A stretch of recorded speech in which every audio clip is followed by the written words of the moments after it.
Welcome to the DC Life Uncensored, presented by the Fight Shop New Mexico, International Strategic Partners, and Damage Control Mouthguards. I'm your host, Micah Frankel of CagedMinds.com, and before I forget, I gotta send a special shout out to Mac10.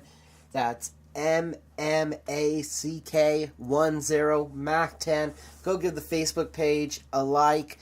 They have tremendous hats, the I Got Your Back program, supporting mixed martial arts, Brazilian jiu-jitsu, boxing, and anti-bullying across the world. Got a shout out to them for hooking it up with the fly hat from the Jackson's MMA series style that they did. Again, go over to their Facebook page, give them a like, supporting fighters, sending out a positive message in our community. And with that note, we're going to kick off today's show, and we have a big one. Our guests are going to be Bellator 169's Daniel Weichel. He could find himself in his second time as a Bellator featherweight title challenger. He could be a win away from that. This week, he is taking part in the Bellator show in Ireland, which is part Bellator, part Bama. We're going to talk about that later. We're going to talk to him later. We also have another guest from secondsout.com, Andrew Rivera. If you're familiar here with the local New Mexico boxing scene, you may know him. He's been in the corner of several fighters. He's written. He's a very opinionated person. He used to be on Red Menace TV on ProView Networks, a show that I'm currently part of. So we're going to have Andrew in here to talk about Johnny Tapia's recent induction into the Hall of Fame that's going to be occurring. Fidel Maldonado Jr., the Atrisco Kid, is fighting for a world title. And we're going to take a general look at the landscape of New Mexico boxing and all the prospects. But as we do, to kick off the show, we are going to take a look back at the weekend that was. There'll be the weekend that is ahead of it, but the weekend that was started on Friday night, and it was time to bid a fond farewell to RFA, Resurrection Fighting Alliance 46, going out in Branson, Missouri. Who would walk away with the last light heavyweight title? Some big moments from that event. James Nakashima continues his undefeated role, takes out a much more experienced Desmond Hill, grounds out Hill, uses his Brazilian Jiu-Jitsu and wrestling combination, frustrated Hill. There was some animosity at the end for a push-down head. Now, talk about animosity. Actually, I got ahead of myself. Kenny Fredenberg defeats Dontel Mays by disqualification in a very awkward fight. Fredenberg was trying to get to the floor, got hurt from a left hand, had a bad shot, dove in for a takedown. Mays is able to sprawl, get to the back. Mays is pounding away, gets overzealous, lands one elbow to the back of the head, and the fight is then stopped. The ref jumps in, immediately takes a point from Mays. Fredenberg is unable to continue, and the fight is deemed a disqualification. I believe that's a horrible call by the referee. If anything, it should have been a no contest. It was one blow. It was incidental. We did hear the ref, as ground and pound started, say, watch the back of the head, but I've heard that a million times to where I didn't think it would, 20, 30 seconds later come back to bite the fighter, that it was an actual warning. I mean, you've heard, watch the back of the head, even if a fighter is getting close. So when you hear a ref say it, it's not automatic that it's a foul.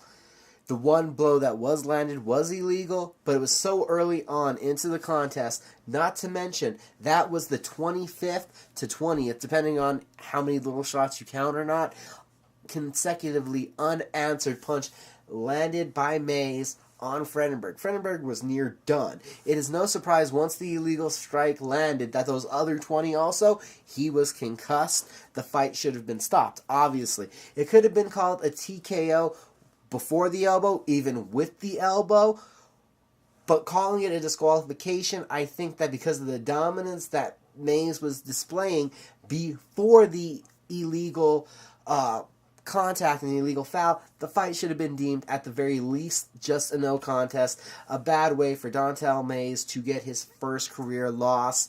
Hopefully, when we have LFA, Legacy Fighting Alliance, as we're saying goodbye to RFA in 2017, we can see a rematch. Now, to the main event, you had the outstanding wrestler, Jordan Johnson, versus the sometimes boxer, sometimes mixed martial artist, Lamarcus Tucker, and it was the wrestling's grinding effort and wrestling that would win this fight. Johnson put Tucker on his back and brutalized him and beat him for 5 rounds. There was an illegal low blows landed by Jordan that got him a point deducted in the first round, but that would not matter as he takes the unanimous decision across all 3 judges' scorecards. And dominant wrestling again. Look forward to seeing what Jordan Johnson puts together at 6-0 moving forward. Same thing, James Nakashima 6-0, Bobby Moffitt 9-2. Some names to remember along with the RFA. And I'm nearly forgetting things. Jeremiah Cullum, the brother of Abel Cullum, gets his 4th first round submission victory, submitting Michael Graves with the rear naked choke in the first round. Big ups to Tucumcari, New Mexico, and the Cullum submission fighting family down there. RFA 46 in the past. RFA as a promotion now, done for. As we look back, with them being a breakthrough developmental promotion, giving these fighters a level in between the regional scene and the UFC Bellator World Series of Fighting scene. That platform, growing the young talent, is a great thing that they did. The promotion will hold a special place to me as I covered several events live. Went on a crazy road trip with Sal Gomez, Gomez Photo Works, best photographer in the combat sports industry, I believe. Me and him going up to Colorado for RFA 22. The promotion's always been good. Again, got to thank from RFA 46 that Marcus Tucker and Des Hill for being recent guests of the show. Got through CageMinds.com, Cage Minds MMA show on YouTube, and this very podcast, we've been able to be in contact with a lot of RFA fighters. It's been a pleasure of mine, and can't wait to continue working with now Legacy Fighting Alliance, Legacy Fighting Championships, Resurrection Fighting Alliance. It was great seeing them, and just so much excitement is the best way to describe everybody's opinion of what this could mean, what this could do for the mental scene of MMA, what LFA will mean. Also, Friday night, we know there was a lot more action going on. The main card from Victory Fighting Championships 54 out in Nebraska, they had 2 title fights. Rob Emerson, and the first of them, the reigning 135-pound VFC Bantamweight champion, is able to score a first-round TKO of Ryan Roberts, who was the 145 champion. So, Rob Emerson is now simultaneously pulling a Conor McGregor, holding now the Bantamweight and Featherweight titles in Victory Fighting Championship. Now, Mr. McGregor, take a lesson from Mr. Emerson to learn from it.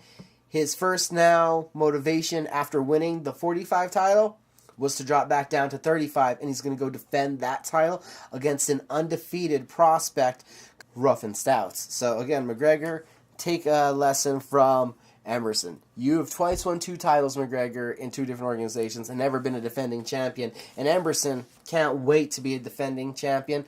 Or he also wanted to possibly, move up to the UFC, jump into their 135 division. Doesn't feel that he's big enough for the 45s up there. But a champion with 2 belts willing to defend a title, him, David Branch, you can respect guys like that.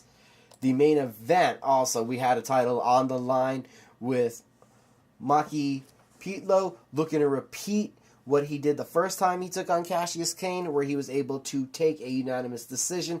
Kane was not feeling that, and after a back and forth, heavily striking battle in the first round, the second round saw right uppercut, left hook, Cassius Kane 5 seconds into the second round, knockout win to become the Victory FC welterweight champion. A huge win for him. So Victory FC, the Square Cage, the Midwest Fight Promotion, always putting on exciting events. They still got one more card, VFC 55, coming up in about 2 weeks. That's something to check out on UFC Fight Pass.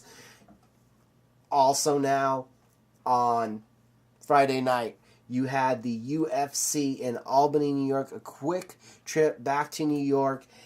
A card that, again, you didn't expect too much from, but Ryan James versus Keith Burrish was a good striking battle. James, the taller, longer opponent, took some big punches, but was able to work his jab and his leg kicks to get a decision win. Mark Diassi, who we had seen make a spectacular debut with his striking, in this fight turns around and out grapples, showing dynamic skills and getting the victory over Frankie Perez. Shane Burgos cuts off his ponytail after the second round because it's getting in his eyes. He's a big featherweight who dropped bombs and was able to beat up Thiago Tractor for what I thought was 2 of the 3 rounds and take a unanimous decision win in his debut.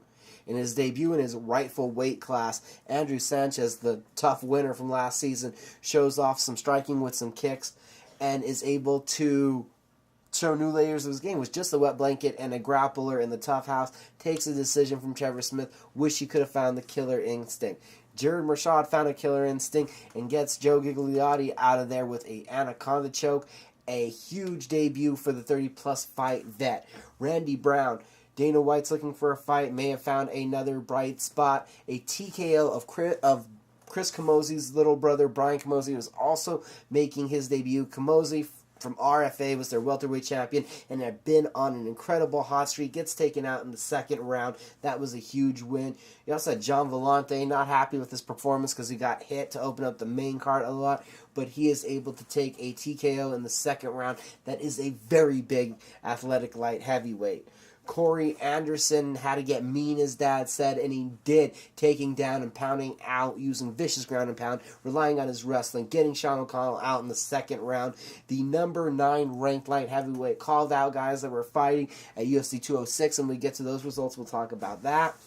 In one of the most impressive performances of the night, Francis Ngannou, who had been a devastating, vicious striker, but we didn't know what he would do against a grappler so far, to rip the left arm away from Anthony Hamilton's body as the big wrestler is trying for a takedown. He rips it away with a Kimura, spins Hamilton to the ground, and submits him. I mean, Francis Ngannou, the ceiling for this man's abilities. Every time you see them, the possibilities just keep extending and growing in such a dramatic fashion. We knew he was a great striker. What would he do against a wrestler? Oh, he submits him. Holy cannoli, the skill set that this man possesses. Again, also now we move up to another heavyweight bout, the main event. Derek Lewis not happy with his performance after this one, but after 3 rounds of Shamil Abdurrahimov doing everything he can to wrestle and grind and wear down Lewis, Lewis is able to get his own takedown, gets on top, and it only takes a couple bombs for the Black Beast to continue his win streak. There are holes in Derek Lewis's game,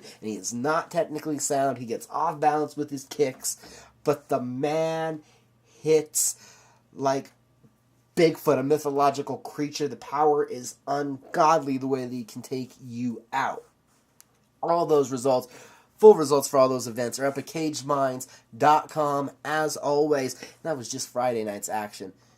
On Saturday, you had a ton of events. Not to mention boxing, where you saw Anthony Joshua get a 3rd round TKO, another heavyweight champion out there. Abner Mares, congratulations to him, 4-time world champion in boxing. We also had kickboxing this weekend.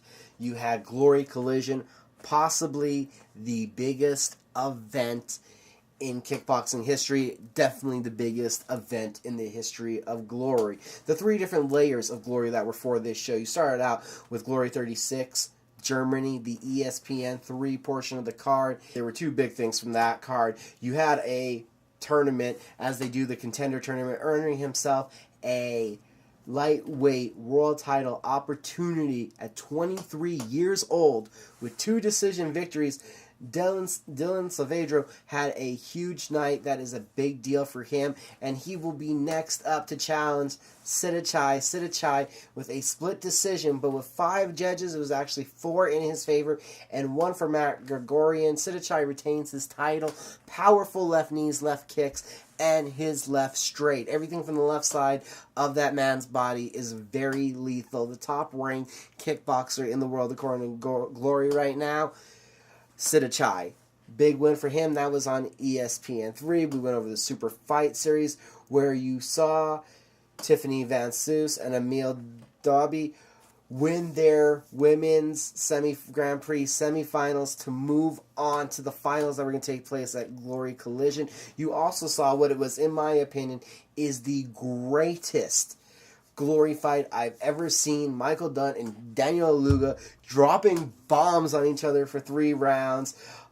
Doom with an early knockdown, Ilunga with 2 knockdowns late. They fought hard into the third, to a point where Glory then, you can't have a draw in Glory. They went into an extra sudden death round, and with Ilunga landing knees, being on rubber legs himself though, but still landing counter shots, it looked like he was going to pull it out until about 5, maybe 10 seconds left in the round.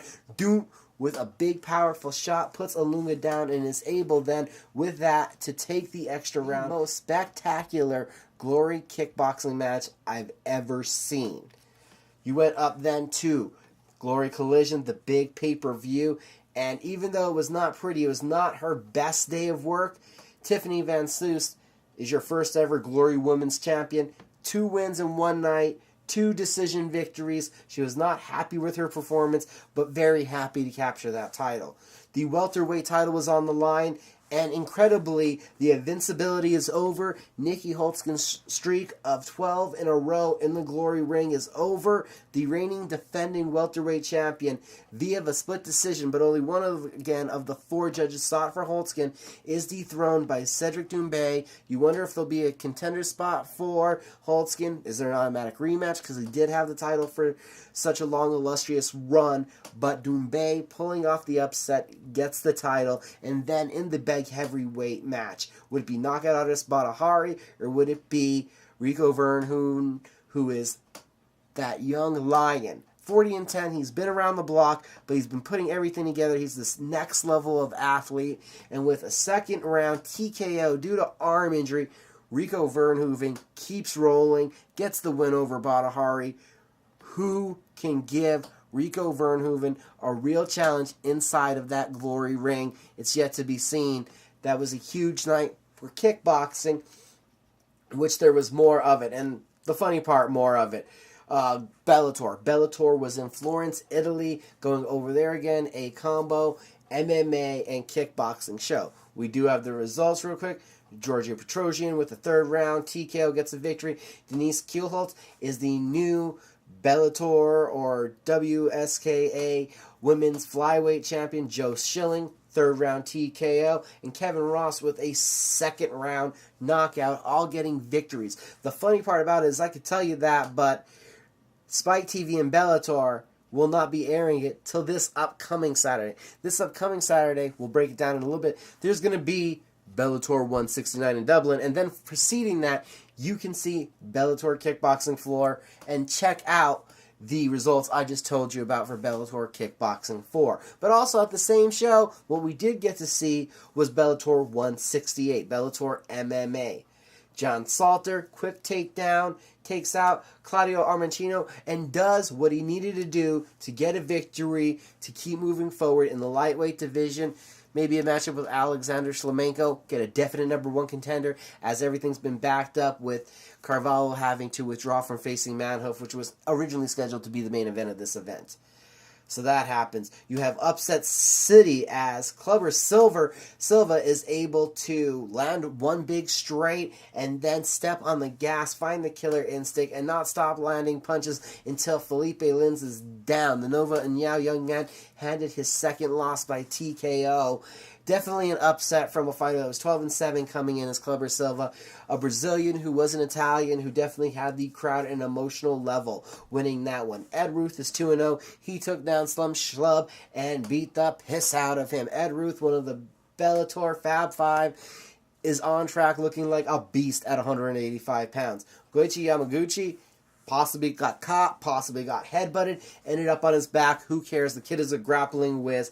Catches Valerie Monurko in a triangle choke in the 1st round. 2-0 now at lightweight. Goichi looking for something bigger. A lot of contenders. Bellator is starting to get these guys seasoned to where we wonder what it will be like when they're in that top 5 bracket. A Brandon Gertz, a Derek Campos, a Derek Anderson. What happens when Goichi Yamaguchi gets up to that level? I'm excited to see at 21-3 what's the next task they give him. And the main event, a light heavyweight match that we were expecting nothing but fireworks and a brawl. And Alessio Sakara and Joey Beltran They did punch with each other. They did stand up. It was nothing spectacular. It was one big punch from Sakaro. Hurt Beltran a minute 20 in. Sakaro swarms a plethora of punches.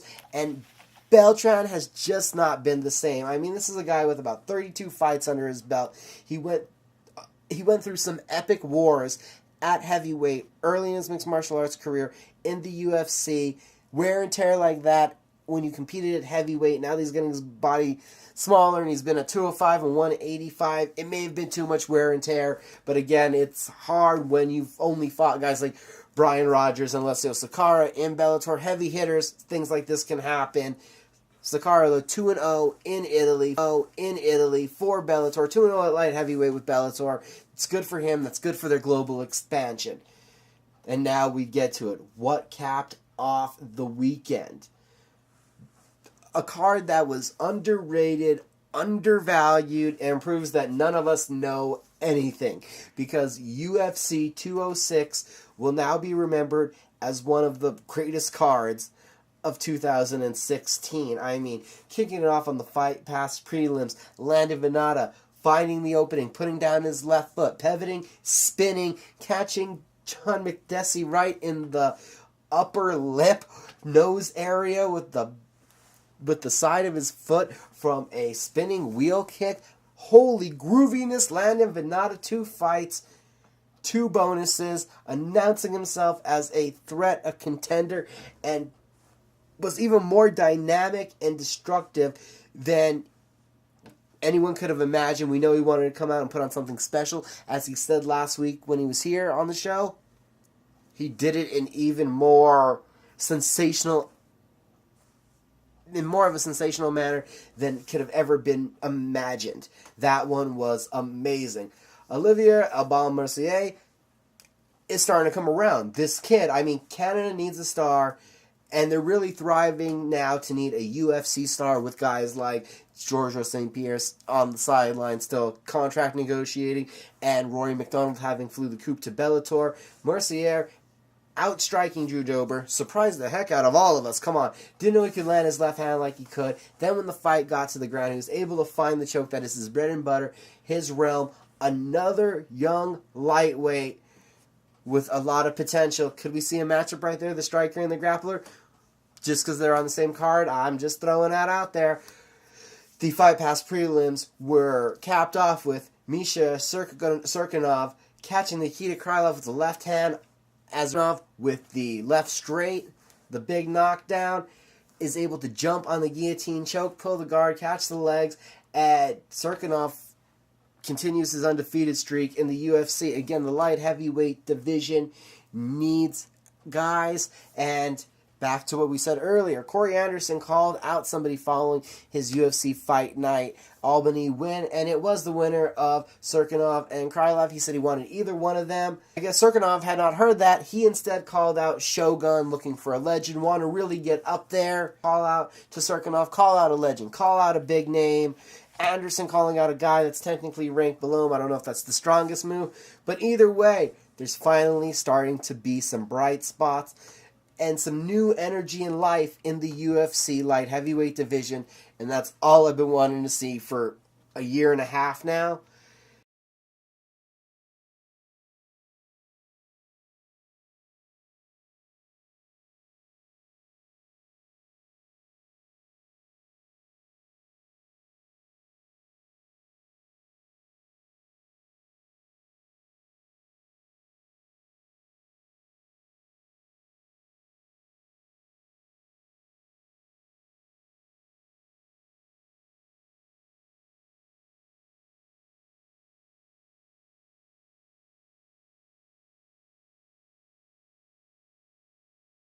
Kelvin Gastelum, he misses weight at 170, and I found the facts. 11 fights that he's been, or 10 times he's been scheduled to fight in the UFC. He has 10 fights. He's been scheduled 11 times. There's been 11 weigh-ins, and he's missed weight for 4 of them. He has made weight 4 out of 8 times for welterweight, and is a perfect 3 for 3 of making weight at middleweight. At middleweight now, he went to fight Tim Kennedy last night. And to my surprise, Kennedy was unable to grind out or take down or out wrestle or do some kind of wearing down Kelvin Gastelum. Kennedy, a guy that had fought in somewhere between 22 to 26 months, really looked like it. Ring rust, a lack of competition level cardio, I guess, as he was gassed out pretty heavily, it looked like, after the first round. Gastelum light on his feet, moving, scoring with his punches and his kicks, getting out of trouble. And I thought in the clinch, the biggest surprise for me was his ability, Gastelum's, to be able to break the grip of Kennedy, break the hands apart, and get away from those scenarios. Kelvin Gastelum gets the win, a third-round TKO with punches, a huge performance by him, and then he again, for the 700th millionth time or something, begs Dana White in the UFC that he wants to go back down to 170 pounds, that he believes he can compete with the best welterweights in the world. Well, I don't want to point this out to him, but you're kind of already competing with the best middleweights in the world. Tim Kennedy, definitely a top 10 guy. Your other wins in this division: a former world title challenger at middleweight, Nate Marquardt. You beat him, and you also beat Uriah Hall, who's, top 15 right now in the world. So I don't see where this obsession is with Gastelum. Again, a guy that has only made welterweight for 50% of the time that he's been scheduled in the UFC as a welterweight. I don't believe in guys depleting their body. I mean, look at how much better a Tim Means, a Donald Cerrone, look at welterweight. And we'll talk about weight as we go on this card. We know that played a big factor with the main event, but I still believe making weight easier is better, even if you're the smaller guy in your upper weight class. Kelvin Gastelum needs to get over this, and the UFC, no way, should indulge him in letting him try to make welterweight again. Now, surprise of the night here. If you had Cub Swanson and Doho Choi as the fight of the year, kudos and congratulations to you, because they dropped bombs on each other. Swanson showed off a chin. Choi showed off a Terminator-esque ability to move through damage, a zombie-like ability. He just didn't care. Swanson hit him with everything, the kitchen sink, a couple capoeira kicks, and then some. Swanson winning the grappling exchanges, landing the volume of shots, and did not get beaten by the right hand, the ultra-violent punch of Choi. A very entertaining fight. Fight of the Year nominee. Fight of the Year candidate. The only other fight that I can even think of off the top of my head that could compare with competing this one, and I know a lot of people love Conor Diaz too, but I didn't believe that was really that great of a fight. Even though it's 4 days into the year, Carlos Condit, Robbie Lawler, until this point, was easily my Fight of the Year candidate. And again, that was from January 4th. But here, as we're talking about it, 3 weeks out from the end of the year, mid-December, Doho Choi, Cub Swanson, has now jumped in as the front runner for Fight of the Year. They drop bombs on each other. The hooks of Swanson, his ability to land leg kicks, Choi's ability to absorb damage and still fire back, still putting Swanson in tentative, dangerous situations. It was a magnificent, incredible fight that a lot of people had already predicted was going to be a great fight, but you can never predicted how epic that fight really was. Something that, if you watched it live, you will remember forever. A spectacular display from two warriors. Both stocks go up. Choi was ranked at number 11. He is a young man. He's 14-2. He is nowhere done, and this does not deter him, I think. Putting on a performance like this, even in a losing effort, his value only goes up in his superstardom the same direction. In the co-main event, a fight that I thought was also going to bring fireworks, lived up to it. Matt Brown was there the whole time, right in front of Donald Cerrone, wanted to make it a hard fight. Cerrone had Brown injured early in the first round with a kick to the body, but was unable to finish off the fight. Cerrone did a great job also of utilizing his jab, but as he does, he is the immortal, and he does not go down easy if you don't get him out of there right away. And in the second round, Matt Brown was coming forward, making it hard on Cerrone, landing his own shots to the body. I loved a body-head combination he had in there in the second round. Brown had Cerrone pushed back to the ropes. You had this swaying balance of a fight again into the first minute of the third round, where Brown ducks his head too much on a body shot, and Cerrone cracks him with the head kick. And if I haven't mentioned this before, go check out Caged Minds MMA on Instagram. We have the spectacular Landon Venata and Donald Cerrone knockouts there at Cage Minds MMA on Instagram. Donald Cerrone, a perfect 4-0, 4 stoppages, 3 knockouts in a row at 170 pounds. Fighters, do not deplete yourself. If you do not go into a fight depleted, you have the energy to fight better. You have the energy to have the strength to be stronger in those positions that you're worried about the other guy.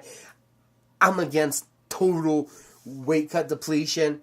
Look at what Cerrone's doing. He's putting it all together. And then talking about depletion, Anthony Pettis, we know he missed weight by 3 pounds. No longer an interim featherweight title fight for him in the main event. Only an interim featherweight title fight for Max Holloway. Holloway putting together straight punches. I thought he was going to be too technical and too tight defensively and offensive, sticking to his basics, then rather allowing an opening for Pettis to score. Too tight, too technical, and that's what happened. Battered and bruising up the right eye, working off of his jab, causing the damage to Pettis. As the fight went on, you gotta love, from the get-go, with his punches, the wearing on effect that happened from the beginning of the fight, with Holloway concentrating on hitting the body. This young man, I love his determination and consistency at attacking body and head throughout a fight with his punches. He was able to finally, in the 3rd round, wear down Pettis enough to find the stoppage. It was a strategic plan from Holloway. Keep tight and technical defensively. Look to be able to check kicks and watch the kicking game of Pettis. And then as the fight wore on and he started to hit Pettis, the final combination that did him off was started off of a body kick. It was wearing him down with the punches to the body, and then he banged the big thunderous kicks as it went on to really finish off Showtime, who again had a hard weight cut, so you knew he was depleted. He didn't have an easy time trying to go 3 rounds in his first featherweight fight, and Holloway put together a great game plan to get that interim title.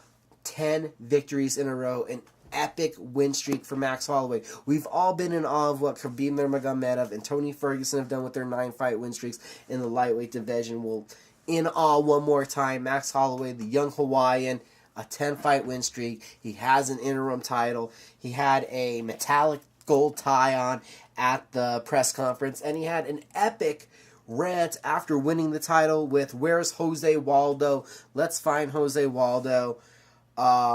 Jose Aldo, Max Holloway, that's the real featherweight title fight I want to see. Let's do it. Let's have a real featherweight champion. If Conor McGregor has no interest in defending the title or being part of that division, screw him. Let's move on. If you guys can do that, if you can bear to do that, and I'm ready to see what's next. The featherweights look to be exciting. Can Holloway get in the distance to hurt Aldo to the body and wear him down as he's done with so many fighters? Does Holloway have the grappling or the lack of grappling, wrestling particularly, that allows Aldo to then open up with his kicking game that we haven't seen recently? It's an exciting matchup that I can't wait to see. Let's have it happen. Holloway over emotionally right after the fight called out, "I'll see you I'll see you, Aldo, in February in Brooklyn, UFC 208, February 11th is what it's scheduled."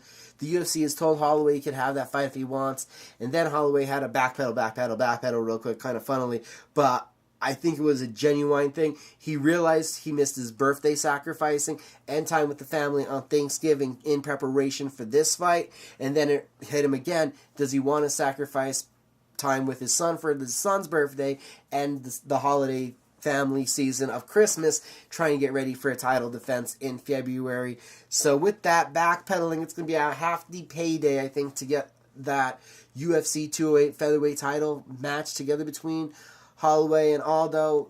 My guess is it's sounding more likely for March or April. But we know which direction, finally, the UFC's featherweight division is going in. I believe the $50,000 bonus winners, of course it was Swanson and Choi. We just said it was a candidate for Fight of the Year. Holloway with his amazing performance, dismantling Anthony Pettis and Landon Venado with that wheel kick. I'll tell you now, go check it out on my Instagram. It is the knockout of the year, an epic event, and that still led us up to Sunday, where you had Chael Sonnen's Submission Underground Grappling 2. Chael Sonnen presented Submission Underground 2 in Portland, Oregon, on Flow Grappling. Couple of star-studded matchups to top the card with the co-main event seeing Miesha Tate versus Jessica Ai. That fight ended up going to overtime or match with Miesha Tate taking the victory via quicker escapes in the overtime periods, escaping, being back mounted and in armbar position in a shorter amount of time than Ai. The matchup that was the headlining bout, Jon Jones, Dan Henderson. Heard there was some clowning around at the beginning. Jones faking a spinning back elbow. Henderson faking the H-bomb. But when it hit the mat, in under 7 minutes officially, it is over as Jon Jones submits Dan Henderson with the arm triangle choke. Bones is back, showing off that ground dominance. Probably very good for him just to get back to competition. Hopefully this can be a change in a positive light. Hopefully positive things in 2017 to come from Jon Jones. And it appears that following the victory over Henderson, Chael Sonnen had a WWE-esque face-off with Jones. And it appears that for Submission Underground 3, the main event, Sonnen, Jones 2, hitting the ground.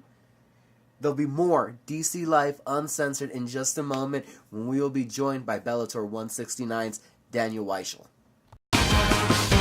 The Fight Shop New Mexico in the Montano Plaza Shopping Center, located off Coors and Montano. We're a dental laboratory that specializes in protective mouth guards for all sports. With the input and collaboration of professional athletes, dentists, and chemical engineers, Damage Control offers protection that is up to 417% greater than the competition. And a great fit that will make you forget you're even wearing a mouth guard. UFC champions, professional bull riding champions, and Mr. Olympian champions. These are athletes that depend on us for the ultimate protection. It's the most comfortable, most protective, and best fitting mouth guard. Breathe better, feel better, play better with the Damage Control mouth guard. The DC Life Uncensored is back, and right now we're going to welcome in Bellator 169's Daniel Weichel. Thank you for the time, sir. How you doing? Thank you for having me. I'm doing good. Thank you.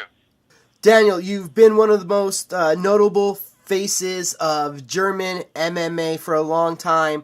How does that feel being such a notable fighter and representing your country? Of course, it's a good feeling, but I'm not there yet. My goal is to become Germany's first Bellator champion and to make MMA really big in Germany. That's also one of my main goals. Well, for those of us that don't know, what would you say is the popularity of MMA in Germany?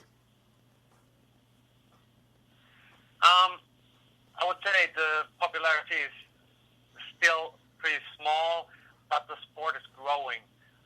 Not as fast as I wanted it to, but yeah, it's growing. I can see more and more people recognize MMA or recognize me in the streets. It's a lot more, and people get to understand what ground fighting is all about. That was always a big lack of knowledge because nobody knew what's going on the ground.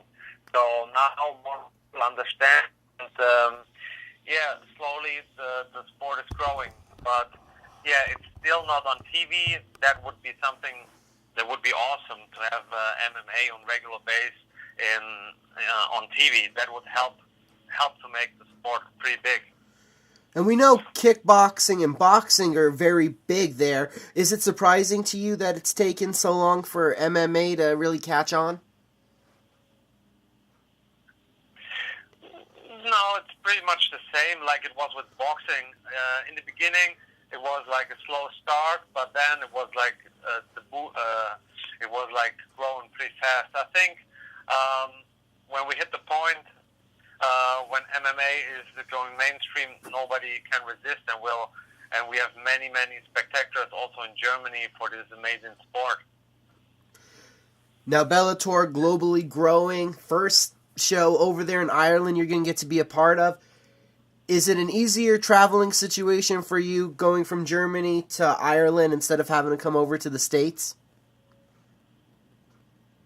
Absolutely. It's just a 2-hour flight, and it will be way easier to travel over there. And yeah, I'm pretty happy that I get a chance to fight in Europe again after almost 4 years now. Also, that a lot of my friends and fans can go and see me live. That's really great. So I'm really looking forward to fight on that show. Just a 2-hour flight. So this is as close as you've had in your time with Bellator to a hometown fight. Almost, yeah. It almost feels like fighting in my hometown. And now, back-to-back wins.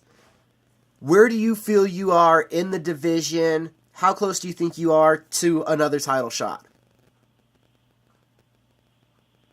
I think I'm pretty sure that I'm the next in line. I beat the top contenders. I have a 6-1 record at Bellator. I only fought top guys, and yeah, I think the only logical thing is to fight for the belt next. Do you think a fight with the champ would be in your favor? Do you feel you match up good with Daniel Strauss? Absolutely. I think I improved a lot, especially the last year, and I think now it's my time. I'm in my prime, and I feel that this is my time now to become the champion. I was very close to become champion 1.5 years ago, and I know that I can do this. I learned my lesson from former mistakes I did in fights, and I think this was just the things that I needed to learn, to know, to become the champion. Coming up here in Ireland, and just a couple days ago it was announced Paul Redmond's out, Brian Moore's in. How big of a change with the opponent being changed, how big of a difference does that make to you in these final days of preparation? Not too much. To be honest, of course I'm analyzing my opponents, but I don't overdo it because, we all know opponents can get injured and opponents can change. So my main focus lies on myself, to get better, to improve wherever I can get better. There's always stuff to learn, and the main job to analyze my opponent anyway are doing my coaches. So they analyze the opponent and make creating a good game plan. So everything we do in sparring or in training, they do it especially for me and for my opponent. So I'm pretty confident going in the preparation or preparing for any fight. Coming off of the loss to Pitbull, now won 2 in a row. You have 40 fights under your belt. After that loss, where was the area that you feel you needed to improve upon the most in order to reach that goal of becoming a world champion?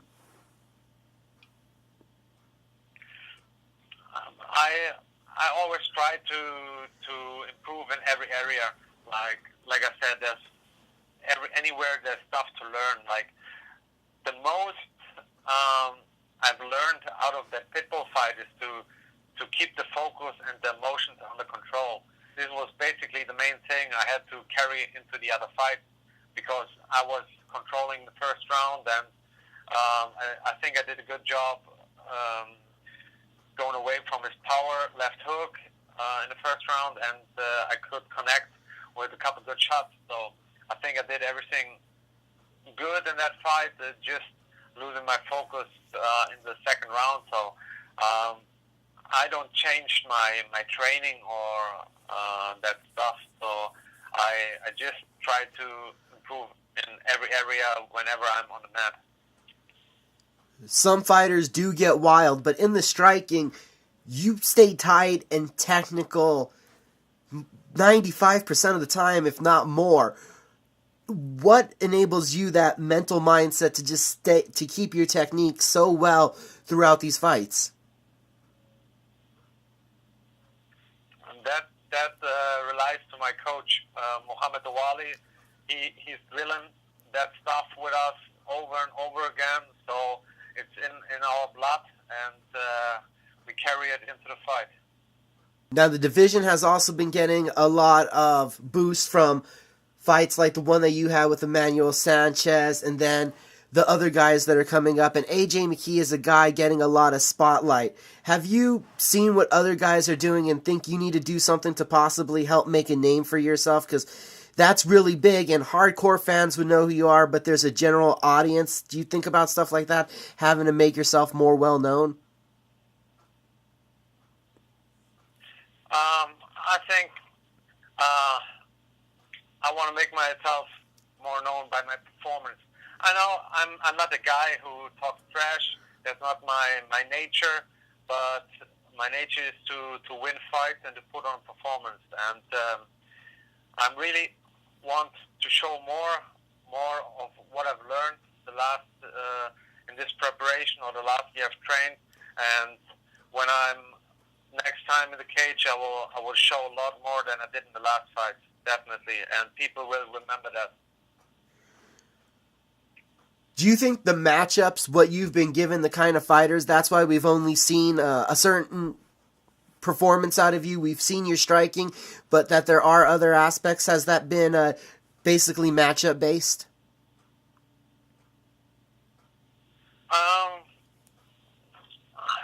I don't know. I think I was pretty happy with the matchups I got in Bellator, and I'm looking for. I always try to not focus too much on the opponent or what they are doing. Especially my last fight, I did that maybe a little bit too much. I focused more on my opponent than on myself. And when I'm focusing on myself, I go for the finish, and I'm finishing fights. So this is what I'm planning to do also in the future, my future fight. Do you have a prediction for how this fight turns out with Brian Moore? I don't like to do prediction on outcome. The only prediction I want to make is that I'm going in there and put the pressure on, and all the people who are watching are going to see Bellator's next featherweight champion. What are your hopes for 2017? Title shot, world champion? Sorry?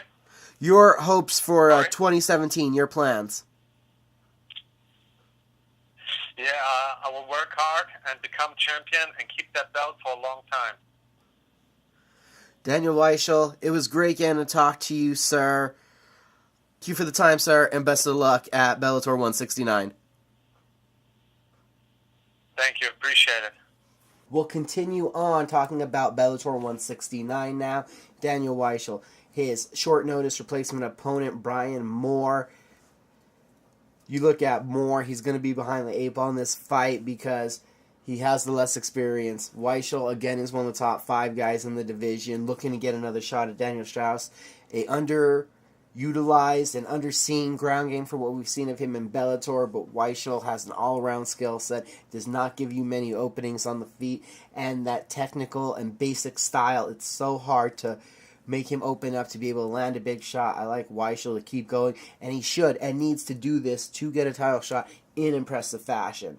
The co-main event, James Gallagher, they know in Bellator that they want to make the mini Conor McGregor a star. The young man getting a showcase again there in his hometown. It's going to be a huge moment for him. Look for him to come out with the knockout. Anthony Taylor must get this fight to the ground if he is to have any success. The longer he tries to strike with Gallagher, the worse it's going to be for him.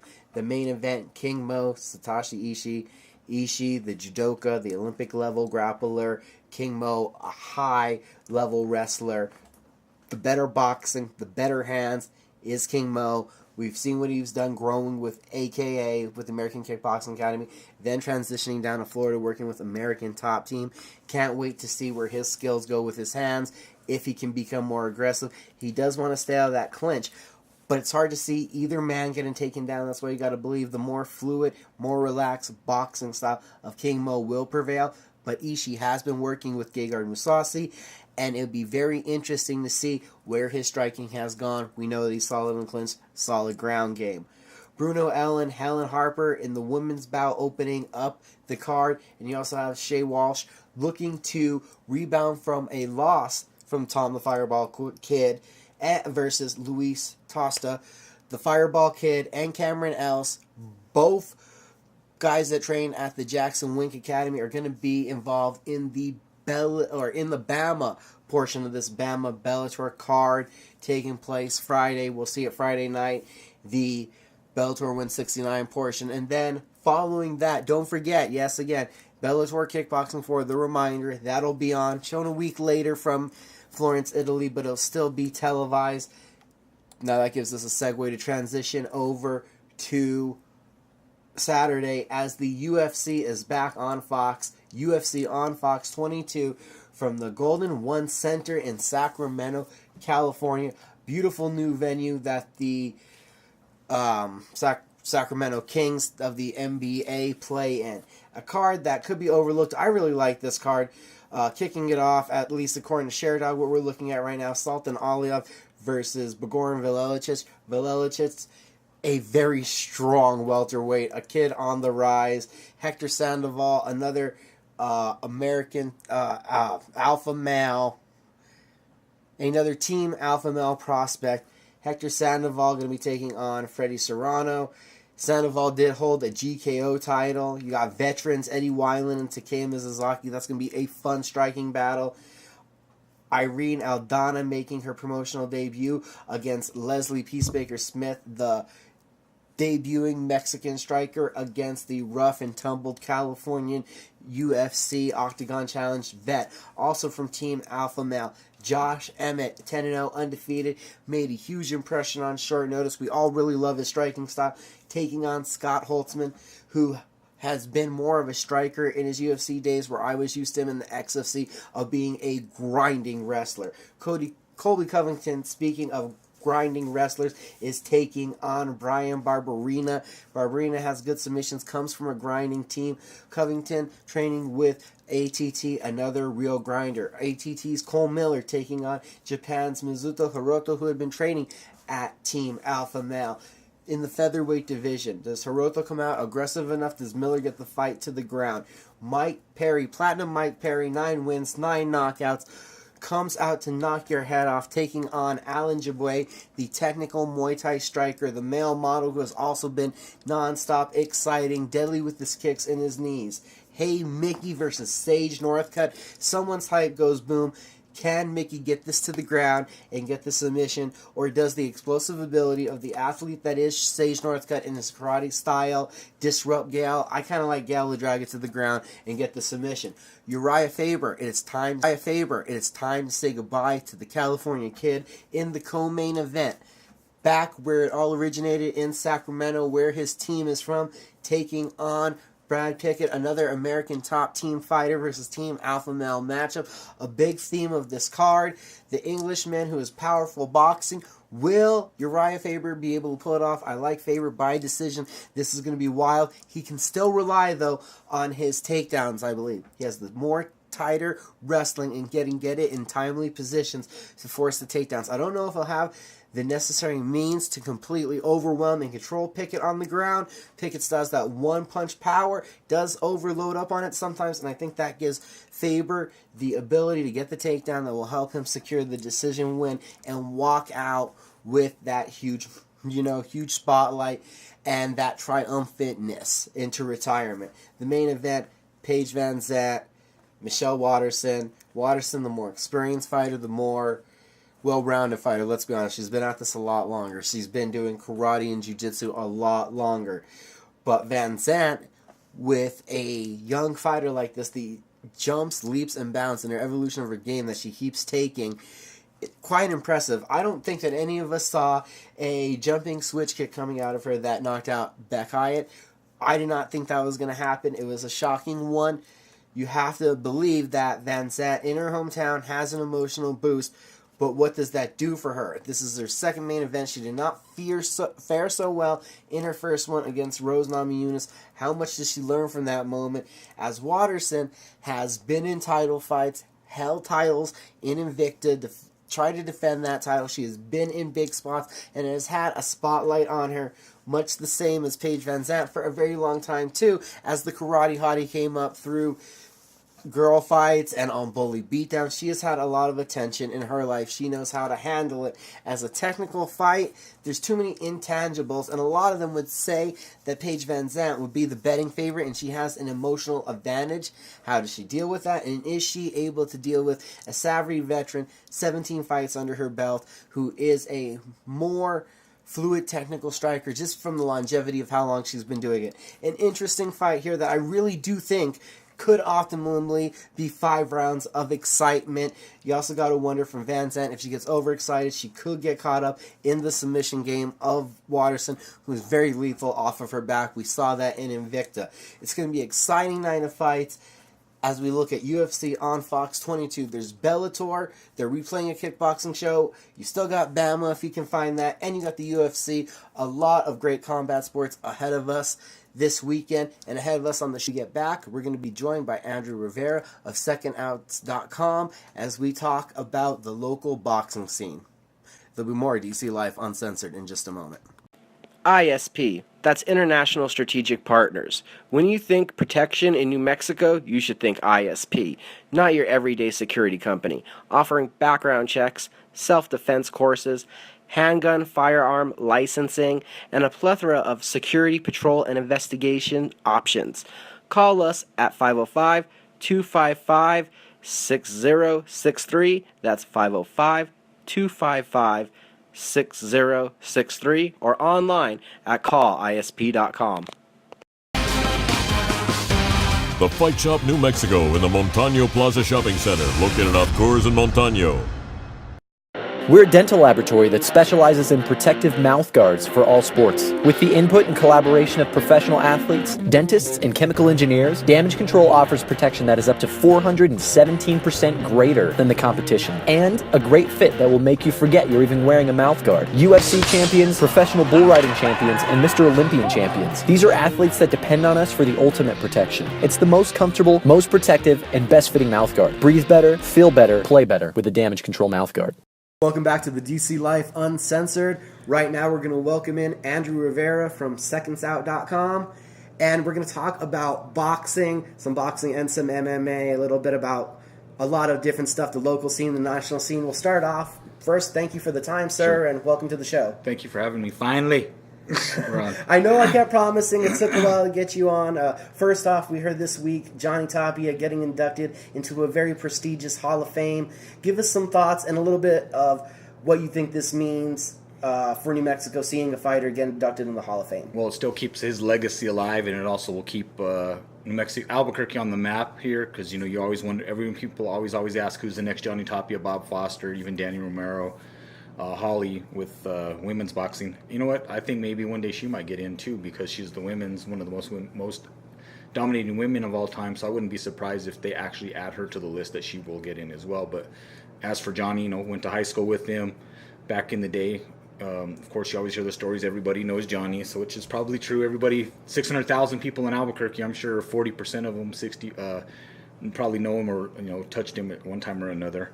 But I think it's a good thing for him to go in with Barrera, one of his opponents back in the day, and of course with the great Evander Holyfield. So I think it's good for boxing. Now, from the long time you known him, could you imagine this actually happening? You watched his career pretty closely, having known him. So could you imagine watching it progress, that it would lead to this level from where it started? Well, from when it started, of course, when I told a story one time when I wrote for Seconds Out when he passed, that when he had won the nationals in the amateurs, that he would go to school at Albuquerque High, and instead of they would always get the big screen TV there and put it in the little auditorium, and they just show Donnie's fight. Now, what kind of school does that? That they don't want to care about basketball, football. They put his fight that he won nationals. So everybody knew then he'd be good. We knew he was going to turn pro. That's all he talked about. I never imagined this would happen after he had his first stint with drugs. So everybody always used to say that, well, there's another talent wasted, because he was like 23-0 or something of that knowledge. Fought here, got his drug suspension. Was always on ESPN. He was, I think, one time I was working for a cab company, and they would tell us, do you guys know Johnny Tapia? And I said, yeah. And they're like, oh, we love him, because back then they would call him Tapia on ESPN, and that was, everybody loved him. And then he went into that, his little drug habit there at that time, and went away, and I would have never thought that. and came back, and the rest is history with all his how he came back. And now, move on. We also have other stuff coming up locally and a lot of young prospects to talk about. So let's get some thoughts generally on your opinion on what we have going on here with the local scene. Okay, so you have, let's see, wow, I can talk about, let's see, we'll talk first. Who I think right now is probably one of the best prospects is Jason Sanchez. Of course, he started his pro career in 2012 along with his brother. From what they were telling me, that they were slowed down by promoters, didn't want to give them fights, they'd promise them fights. They've had good amateur backgrounds. I think they had over 80 fights. Now he's back, and with Legacy Promotion up there and up in Espanola and Santa Fe, they're actually having more cards and giving them the opportunity. So he's looked good. He's put away opponents. John Herrera, who'd never been knocked out, put him out in the first. He fought the dude, and you probably can tell me his name. Tony lost to him, the lefty. Chacon. And then he made easy work out of him his next fight over here. So he's stepping it up. He says that he wants to fight tougher opponents, but of course he's not worried about fighting here as well. He's good. His brother's doing better now that they're getting their career on with Josh. We have Matthew Griego, Brian Mendoza. We have the Holmes brothers, they have good records. But again, it's hard for me when people ask me, are these guys good? Because I don't know if they're good because of their opposition. I mean, Matt's a great fighter, had a good amateur career, but I know I've touched this before, but his opponents are 1-20. So if you're going to be compared to Johnny Tapia, fighting style and things of that nature, Johnny fought person 7-0 his first fight. Matt's opponents are 1-20, so his first fight has more wins than all his opponents. Now, is that his fault? Probably not. It's probably his promoters and things like that. But if you want to be good and you say you have a great amateur background, you got to step it up at each fight. Same thing with Brian. I've had that talk with him as well. His opponents are something like 20-some wins and 110 losses.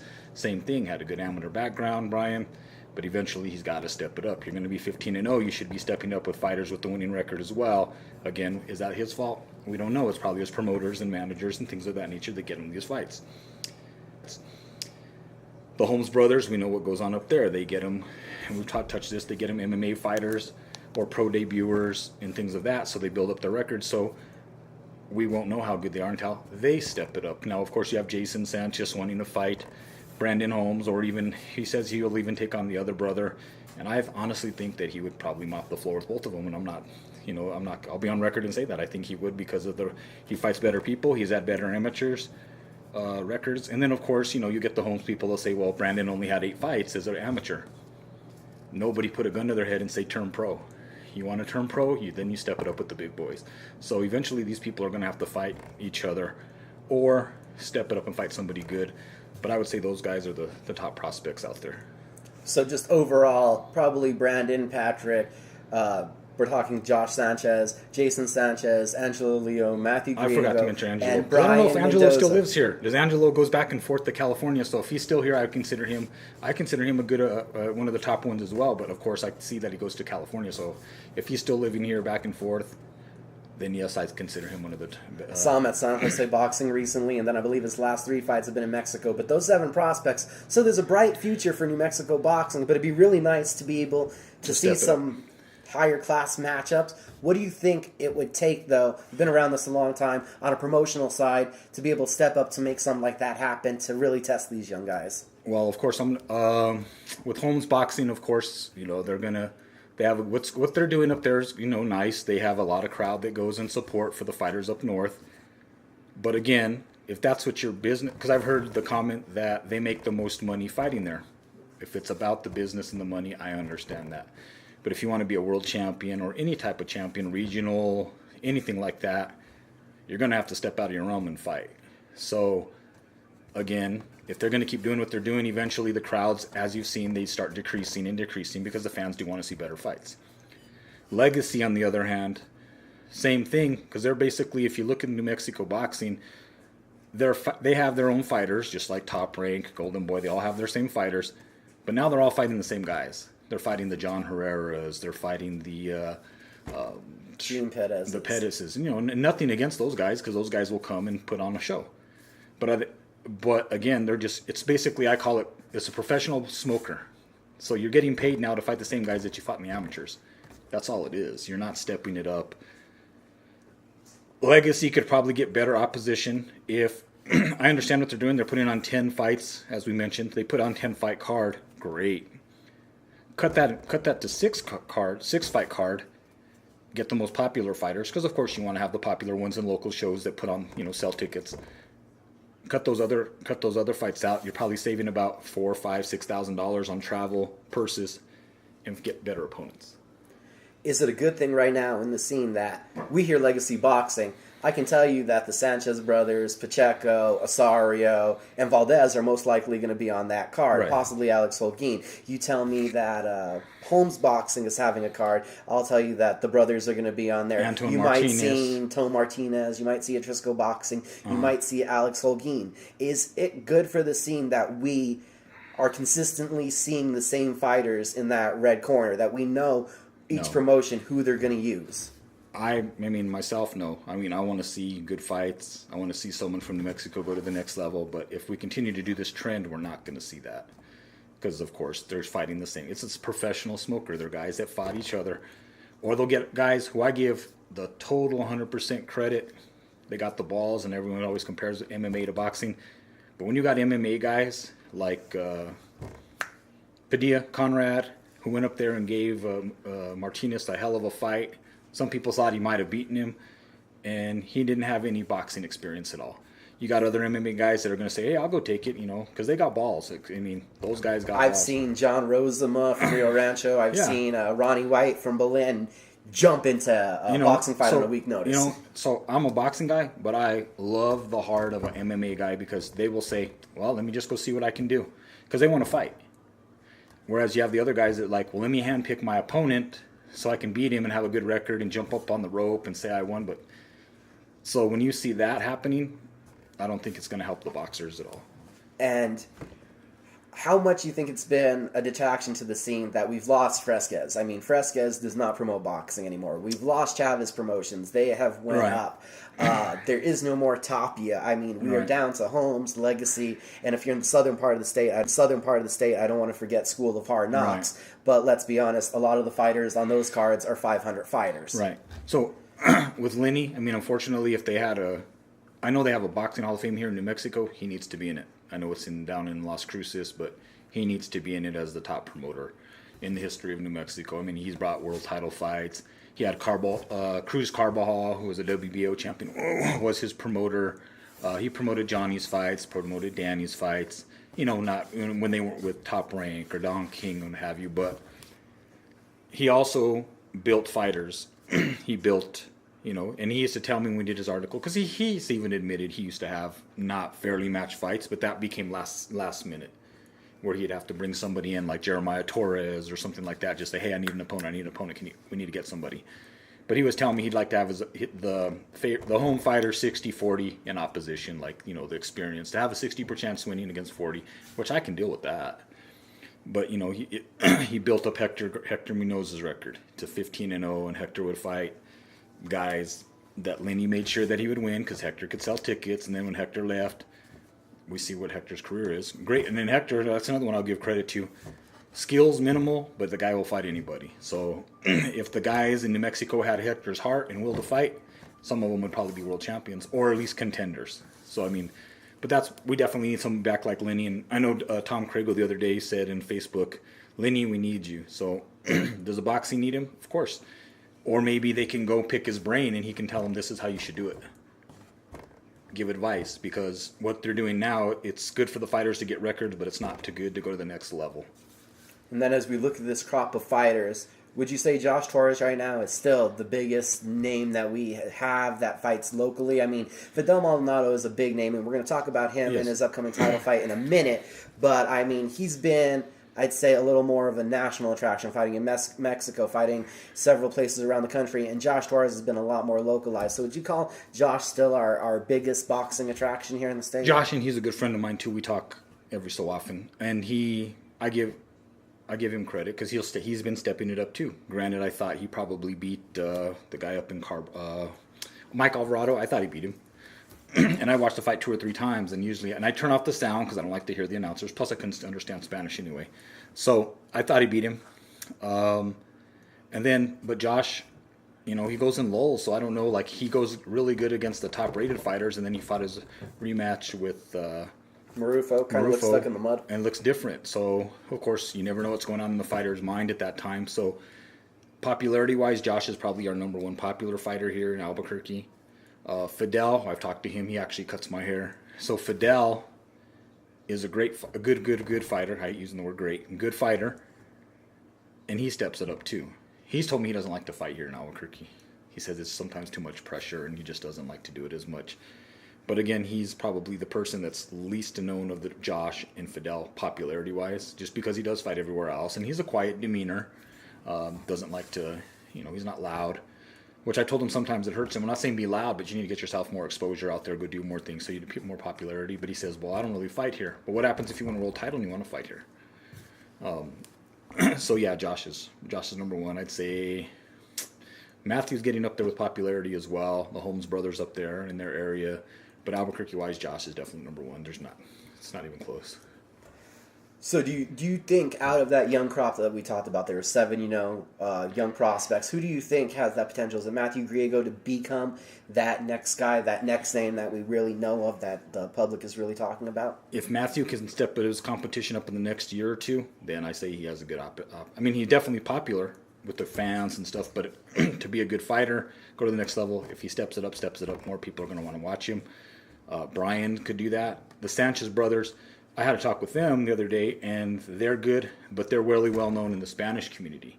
I said, you need to cross over into the other mainstream, Lobo fans, things like that, like Johnny did. Johnny was everybody. No, it doesn't matter. Johnny had fans in any different type of realm of sports, boxing, people that like baseball, Lobos, they all like Johnny. He packed the pit. Whereas in New Mexico, you're going to get the same 1,200 people to every card. So it's the same community, but you want to break that mainstream out. So Matt can do it, Brian can do it, Josh, Jason can do it, but of course they need help on the way. And I really got to credit Matthew Grieger for stepping up. I know he had earlier this year a fight in Hobbs that was canceled. Mm-hmm. He still went down there, and that's when they started their I believe, child abuse campaign down there. So for a young man with his team to get involved, to have the awareness, to try to use his, popularity right now for something positive, I mean, that just shows a great head on his shoulders. Definitely.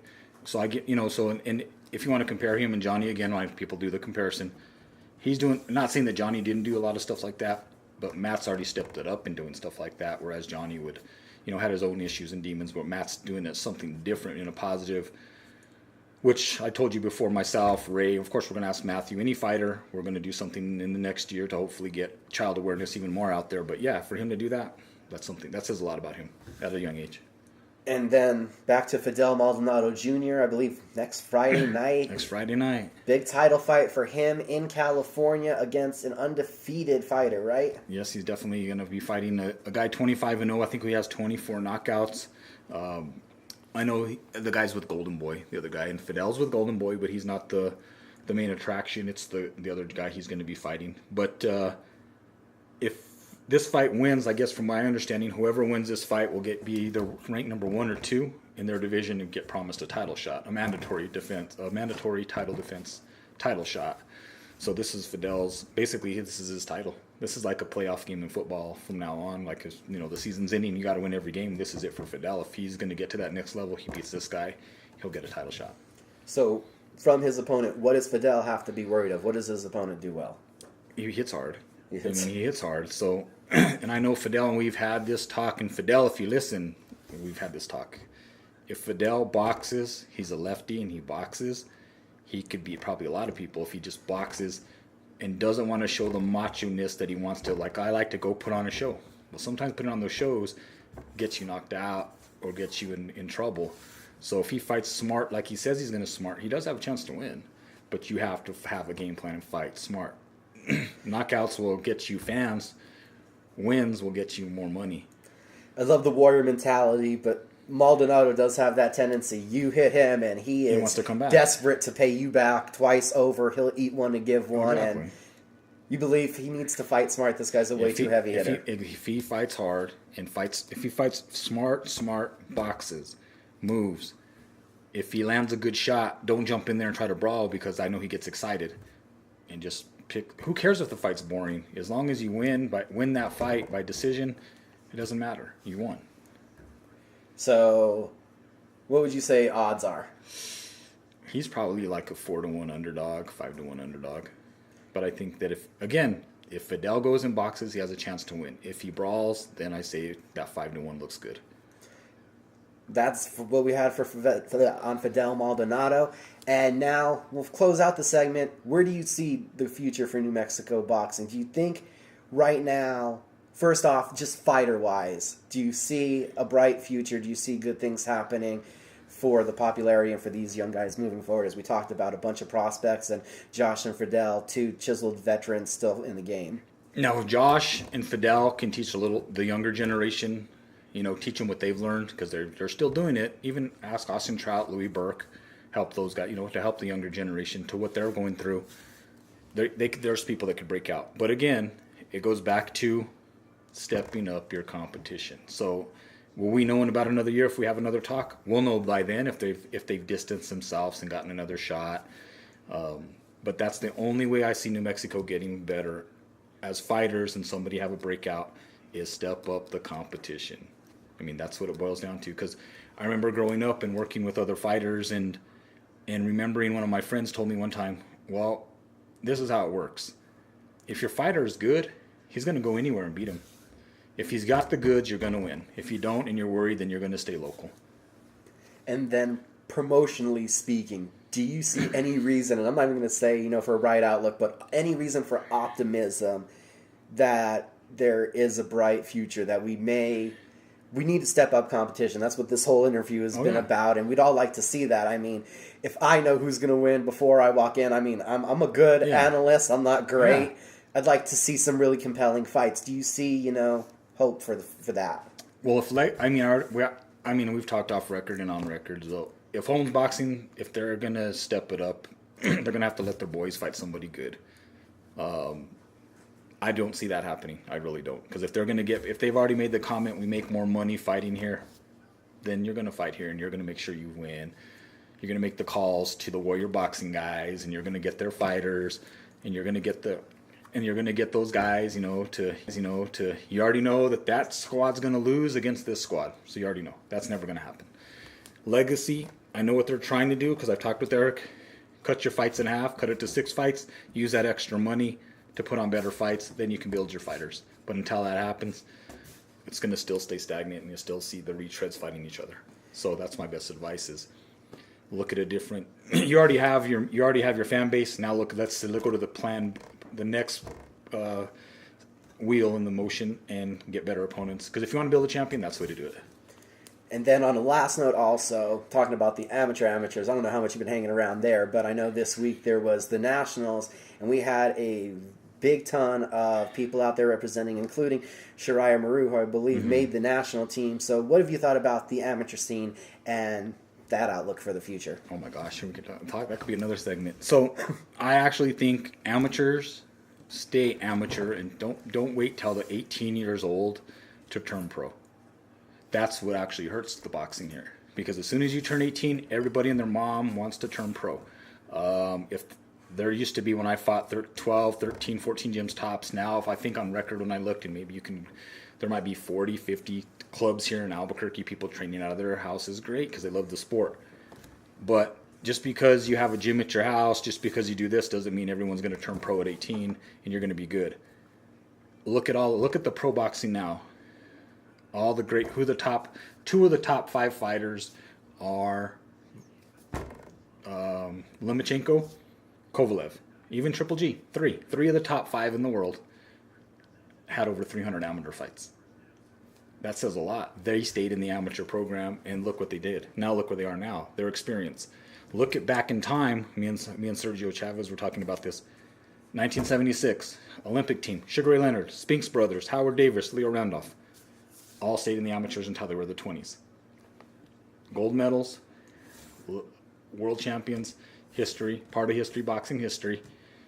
80, we didn't have a team because of the boycott. 84, Holyfield, those guys. I don't know, it's either 84 or 88. Whichever year that was, I think it was 88 or 84, 88. Holyfield, Pernell Whitaker, Meldrick Taylor, Henry Tillman, those guys. So would you say there's a rush maybe from outside influences exactly. or just within a fighter to want to make money, something like that. And that's kind of, it'd be better to see them get more experience. Because if you look at the U.S., we don't dominate in boxing anymore. Or Cuba used to dominate as well, but not as much. Now it's all the Kazakhstans, the eastern part of the world. They're dominating the amateur boxing, and then they're the ones that are coming in the pros now. And they're when was the heavyweight championship ever been in? It was in frickin' Germany for how many years with Klitschko? Right. No one ever. That used to be the main sport in any sport. Who's the world champion? Ali, Joe Frazier, all of them. They knew who the world champion. Mike Tyson, Holyfield. Anybody that hockey, anything knew who the world champion is. Now, could you tell me who the champions? Nobody can tell me. Anthony Joshua's a champion. Tyson Fury's no longer the champion. Deontay Wilder, nobody really knows who he is. Okay, you bring it up. Who's the best heavyweight in the world, in your opinion? Oh, man. Joshua looked good last night. He's big. Wow. Right now, I'm going to say, because I'm biased, I'm going to say Deontay Wilder, because he can box. But, again, he's got to step it up, too. So, I guess in the next year or two we'll find out, and hopefully politics won't stop those guys from fighting. Because I know Joshua's going to fight Klitschko next. Klitschko's still around, but when you're 42 years old and you're still around and you're still one of the top 5 heavyweights, that says a lot about the depth of the division. Yeah, because the other guy that just won the WBO title, Peter, I saw him fight yesterday too. He's not good. Those guys will beat him. But it's either going to be Wilder, Joshua, and Klitschko. We don't do it a lot here on the DC Life Uncensored, but we talked a lot of boxing today. Andrew Rivera, thank you for the time. I promised I'd get you on one day. Appreciate it, man. There'll be more.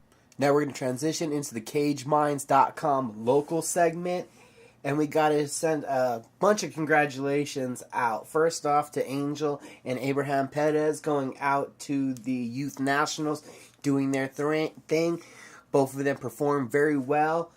Congratulations to those two young men on a great effort. Also to Fit NHB's Jamie Hinshaw and Terrell Galloway. Congratulations on your wins out at King of the Cage, declaring war in Minnesota, surviving the cold. A huge congratulations to Shariah Maru, who's been a guest of mine on Caged Minds MMA show on YouTube many, many times.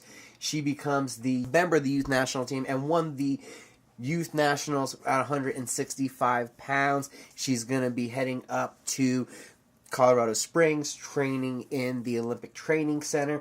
Big things to come from that young lady.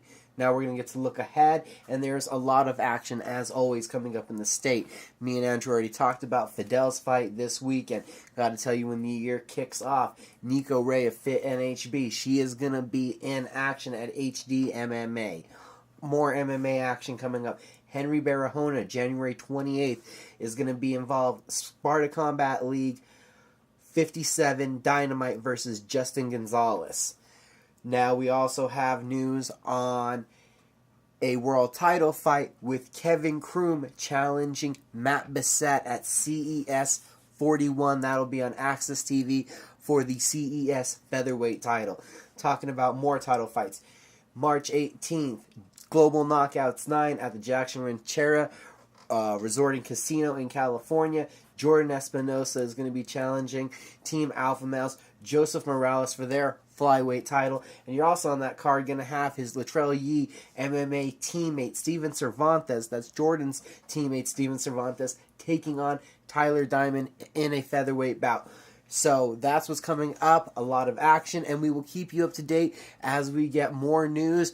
Also some rumors that we could be seeing boxing early in the year, January, in the northern and southern parts of the state.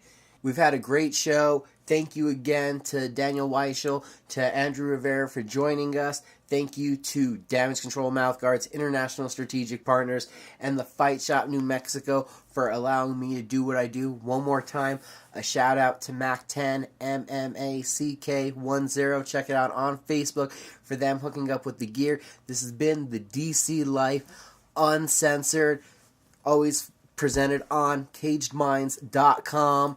Thanks for tuning in, everybody.